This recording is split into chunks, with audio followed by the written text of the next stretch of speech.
Keep the house. I'm done with this marriage. No papers mean no splitting assets. Marcus's message flashed on my phone screen as I stood in our home office, sorting through old boxes of his grandfather's paperwork. I didn't cry or shake. Instead, I felt strangely calm. My name is Diana. I'm 34 years old, and today I found out my husband of 8 years is leaving me for his 25-year-old yoga instructor, Ashley. The worst part? I was the one who signed him up for those yoga classes to help his back pain. I looked around the office, Marcus's grandfather's mahogany desk, the wall of family photos, and the filing cabinets filled with memories. Marcus thought he could just walk away because we never officially registered our marriage. Our wedding had been beautiful, a sunset ceremony in Hawaii with family and friends. Marcus had convinced me we didn't need legal paperwork. It's just government nonsense, he'd said. We know we're married. Young and in love, I believed him. Now I knew why he had insisted. My phone buzzed again. Ashley and I are coming tomorrow to pick up my things. Don't make this difficult. I ignored it and kept sorting through the boxes. Marcus's grandfather, Harold, had passed away recently, and as usual, I was left to handle everything. Harold had always liked me, often inviting me over for tea and telling me, "You've got a good head on your shoulders." Then I found it, a dusty old leather folder. Something about it caught my attention. When I opened it, my heart nearly stopped. A marriage certificate. Our marriage certificate. Marcus and I were legally married after all. The paperwork was official, signed, and dated 8 years ago. Suddenly, I remembered something Harold had told me before the wedding. Let an old man handle the paperwork. Consider it my gift. At the time, I thought he was just helping. But now I saw the truth. He had been protecting me. My phone buzzed again. Don't get any ideas about claiming anything. We both know there's no legal binding between us. I took a picture of the certificate and sent it to my best friend Julia, who was a lawyer. Minutes later, my phone rang. "Diana, this changes everything," Julia said excitedly. "Marcus can't just leave. He legally has to split assets with you."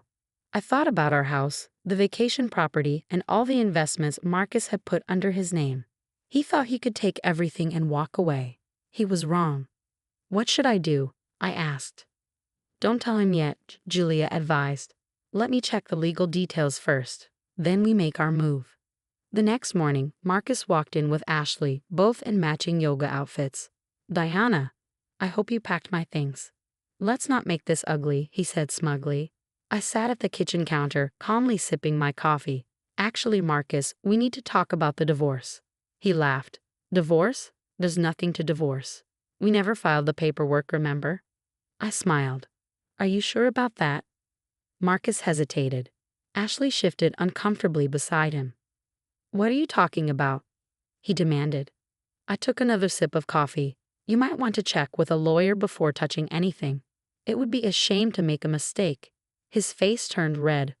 "Are you threatening me?" "Not at all," I said. "Just giving you some advice. Your grandfather taught me to always know the facts before making decisions." At the mention of Harold, Marcus's confidence wavered. He opened his mouth, then closed it again. "Take your time," I said, standing up. "Talk to a lawyer. I'll be here when you're ready to divide our assets fairly." As I walked away, I heard Marcus whispering angrily to Ashley. I smiled to myself. My phone buzzed. A message from Julia. "Got everything we need. Ready to proceed whenever you are." I looked at Harold's photo on the wall and whispered, "Thank you." Marcus had no idea what was coming, but he was about to learn that karma, and his grandfather, always had the final say. The next few days brought a storm I'd been anticipating. Marcus's lawyer called mine, then called again, his tone shifting from dismissive to concerned to downright panicked. The marriage certificate wasn't just valid, it was ironclad. Harold hadn't just filed the paperwork, he'd made sure every detail was perfectly documented. I sat in Julia's office, watching her handle a call from Marcus's latest attorney. She put it on speaker so I could hear. "My client is willing to offer a settlement," the attorney said, his voice tight. "He's prepared to be generous." Julia smiled, catching my eye. "Generous? You mean he's willing to split their marital assets fairly as required by law?" "Now, let's be reasonable," the attorney countered. "Mr. Mitchell had these assets before their arrangement. Their marriage," Julia corrected firmly. And no, most of these assets were acquired during their 8-year marriage. I have documentation showing Mrs. Mitchell's substantial contributions to their acquisition. I thought about all the years I'd supported Marcus's career, managing our household while he climbed the corporate ladder, the houses we bought and renovated together, the investments we discussed over countless dinner tables. He'd always insisted on keeping everything in his name, for tax purposes, he claimed. The attorney cleared his throat. My client feels betrayed. He had no knowledge of this marriage certificate. Betrayed? Julia's voice was sharp. Your client participated in a legal marriage ceremony. The fact that he assumed no paperwork was filed doesn't negate his responsibilities. Would you like me to share the video of him exchanging vows? After the call ended, Julia turned to me. He's panicking. The prenup he thought he'd avoided by not filing paperwork? That works in your favor now. Without it, you're entitled to half of everything acquired during the marriage. I nodded, feeling a mix of satisfaction and sadness. Harold knew, didn't he? He knew Marcus would try something like this eventually. Harold Mitchell was a smart man, Julia agreed. The notes we found with the marriage certificate prove he submitted everything properly. He even paid the filing fees himself. That evening, I returned home to find Marcus sitting on our front steps, alone. Where's Ashley? I asked, stepping past him to unlock the door. She's taking some time to think, he muttered. Diana, we need to talk. I left the door open but didn't invite him in. Now you want to talk? Not when you were texting me about taking everything. He followed me into the kitchen, running his hands through his hair. A gesture I once found endearing. You don't understand.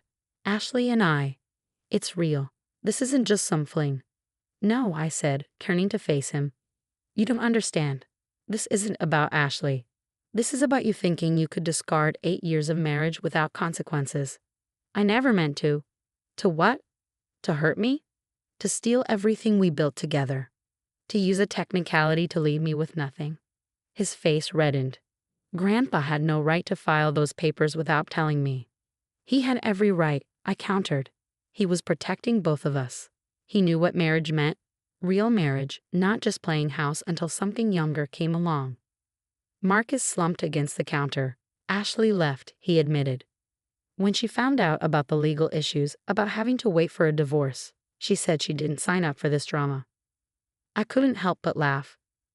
No, she signed up for a man she thought was free and clear.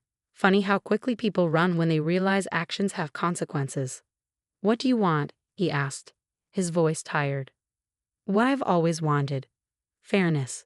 We built this life together, Marcus. I won't let you pretend those 8 years meant nothing. He looked around the kitchen we'd remodeled together, at the photos on the walls, the life we'd built. For a moment, I saw a flicker of the man I'd married. Grandpa left me a letter, he said quietly.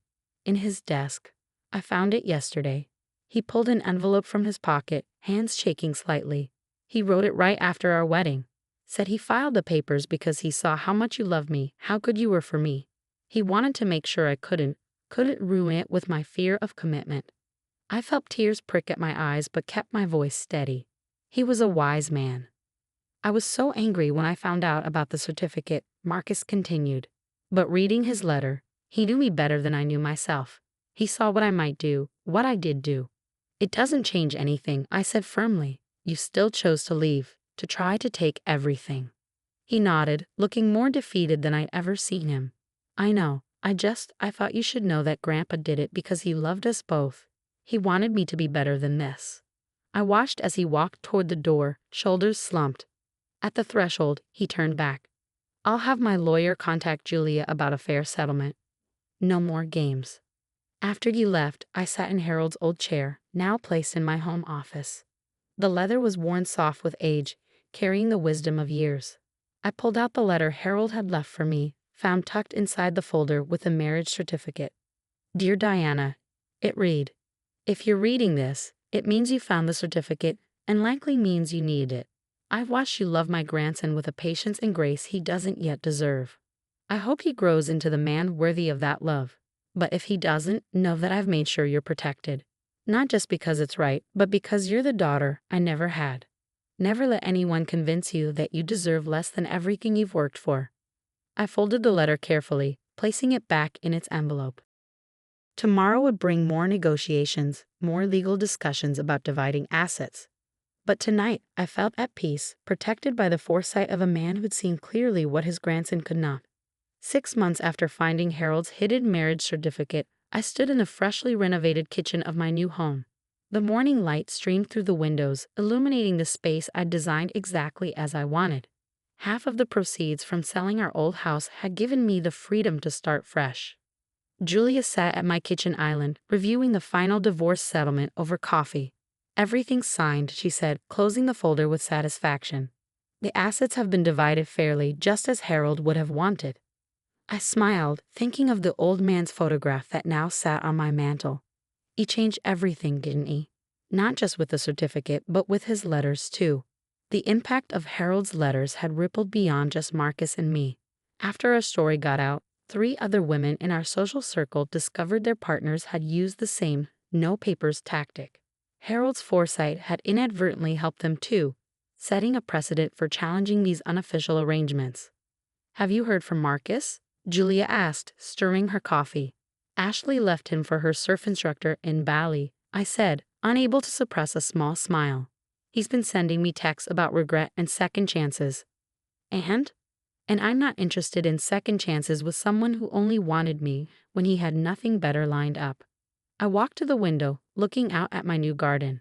Besides, I'm too busy living my best life. It was true, the divorce settlement had given me more than just financial security. It had given me freedom. Freedom to travel, to pursue my interests, to build something that was completely mine. Last week, I'd received an unexpected package from Harold's old law firm. Inside was another letter, this one dated just weeks before his death. "Dear Diana," it read, "I hope you never need the protection I put in place. But if you do, know that it comes with my blessing to build the life that makes you proud. You taught Marcus about love, even if he wasn't ready to learn. Now it's time to show the world what you can do when you're standing on your own." The doorbell rang, interrupting my thoughts. It was Harold's sister, Margaret, carrying a large box.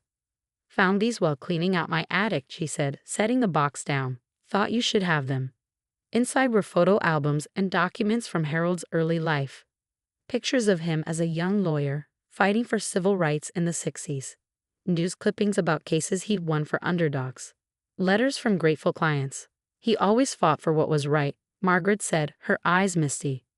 "Even when it wasn't popular. When he told me he'd filed your marriage certificate himself, I wasn't surprised.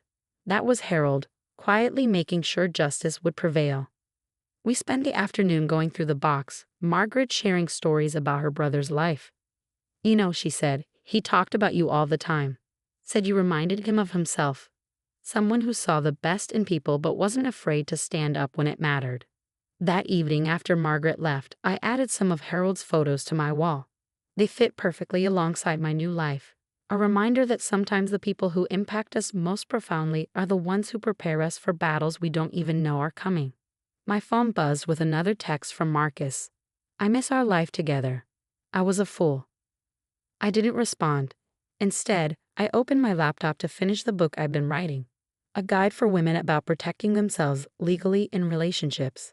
Harold's story was the opening chapter. A week later, I hosted a housewarming party. Friends filled my new home with laughter and warmth. Julia raised her glass for a toast. To Diana, who showed us all that karma has perfect timing.